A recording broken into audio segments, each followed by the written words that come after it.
Este meu sonho tem que ser compartilhado. Eu quero que você compre o meu sonho. Vamos sonhar junto. Oi, hoje nós vamos falar de futuro. Nós temos que começar a pensar na próxima epidemia. Nós não queremos pensar, mas nós temos que começar a pensar. De onde ela vai vir?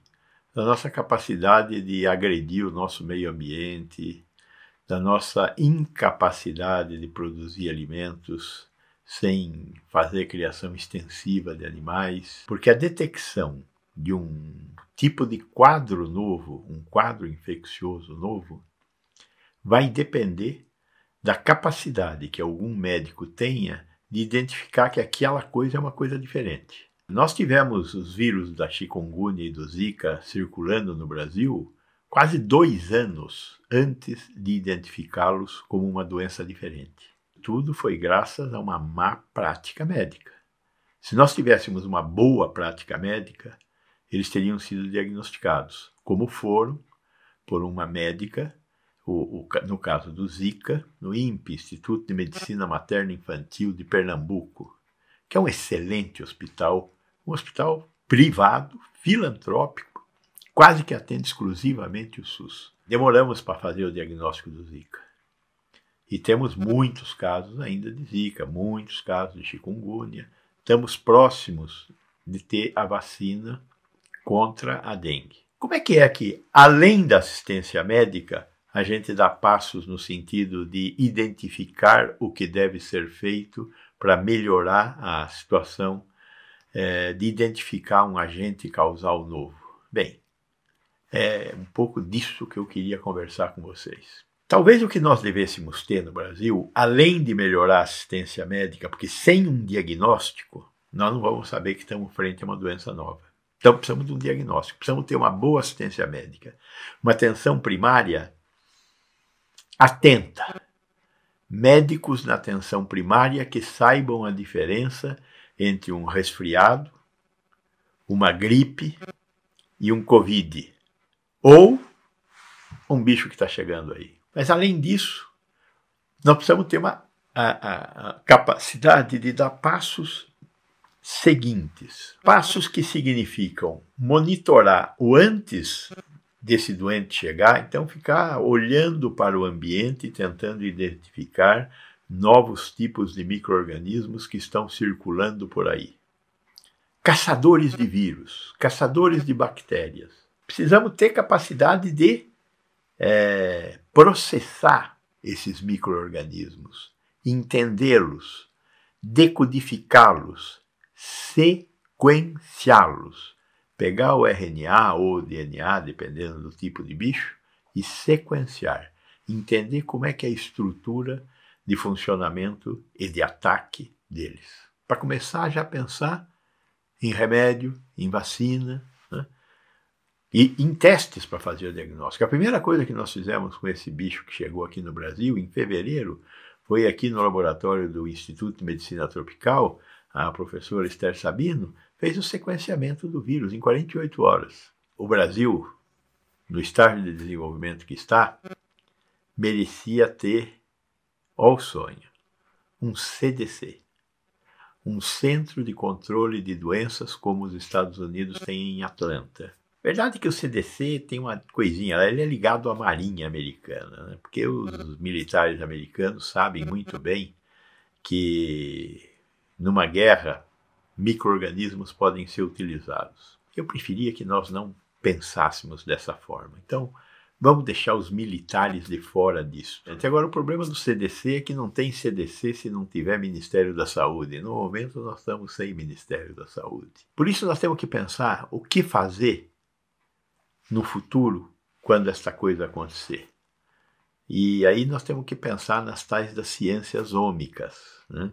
As ciências ômicas são ciências que decodificam estas estruturas. Ela é composta pela genômica, que estuda toda essa coisa da genética, a proteômica, que estuda essas questões das proteínas que são necessárias serem produzidas para que esses micro-organismos funcionem, e a metabolômica, A metabolômica estuda como funcionam esses organismos para fazerem proteína através dos seus códigos genéticos. Existem 3 condições importantes para que a gente possa enfrentar essa questão das ciências ômicas. Temos que ter um laboratório que tenha a capacidade de pensar no que a gente está chamando de bioinformática. O que é bioinformática? É a utilização da capacidade de processamento eletrônico de dados em grande escala, né? Big Data, Machine Learning, inteligência artificial, pegar essa inteligência e usar para entender o que está acontecendo no meio ambiente. Pegar grandes bases populacionais e ficar acompanhando essas bases populacionais e perscrutando os eventos que aí estão ocorrendo. Isso se faz através desse conjunto de conhecimentos e arranjos que nós estamos chamando de bioinformática. O Brasil tem muito pouca atividade nessa área.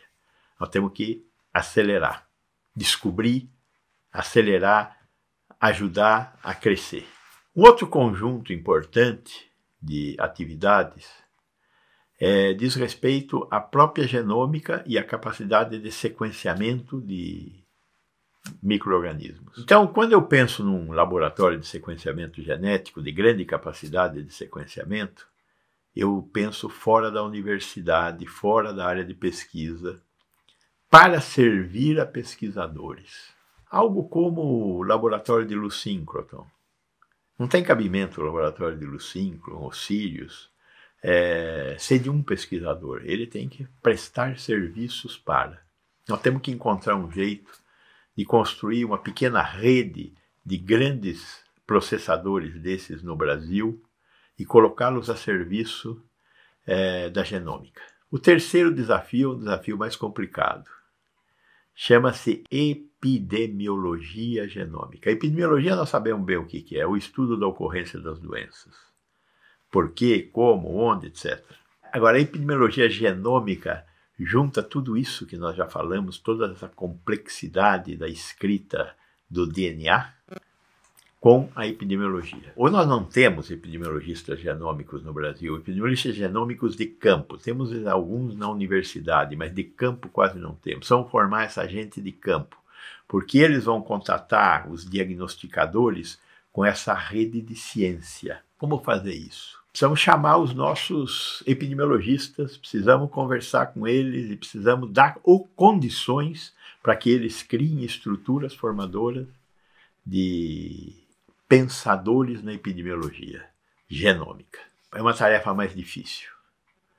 Temos condição de fazer isso? Temos. Né? Tem gente muito boa na Bahia, tem gente muito boa lá em Pelotas, no Rio Grande do Sul, tem gente aqui no Rio, tem gente aqui em São Paulo, na medicina preventiva da Faculdade de Medicina da USP, na Faculdade de Saúde Pública da USP, mas estão todos isolados.